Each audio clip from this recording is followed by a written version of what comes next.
Alright guys, just got through lowering the crankshaft in, measuring all the bearings, all the mains, torque the crank in.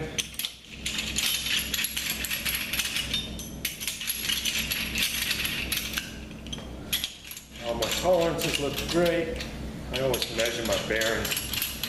I put the caps on, torque them down, measure the inside of the bearing, measure my outside of my main journals on my crankshaft.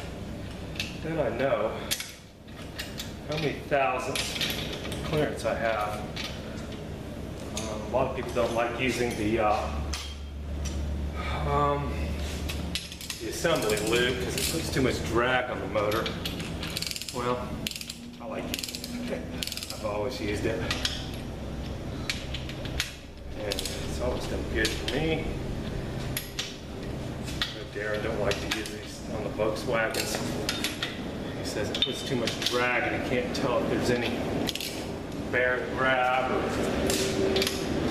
things like that.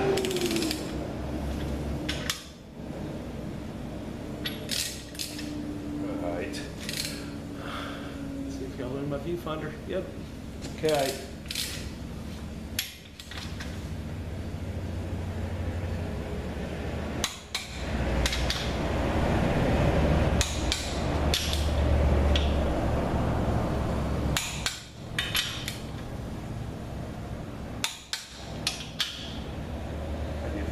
On my rods, I'll put all my bearings in my rod caps and rods ends, and then I'll put it together, tighten it down, use the inside of my chronometer to measure the distance between them. Then I come back and measure my crankshaft rod journals, and then we know we're just right. Oh yeah, looks nice and smooth. But yeah, you can feel the drag. If you push real fast, you feel the drag, but if you just lay your finger on it, it's just like glass, nice and smooth. So, alright guys, that process done.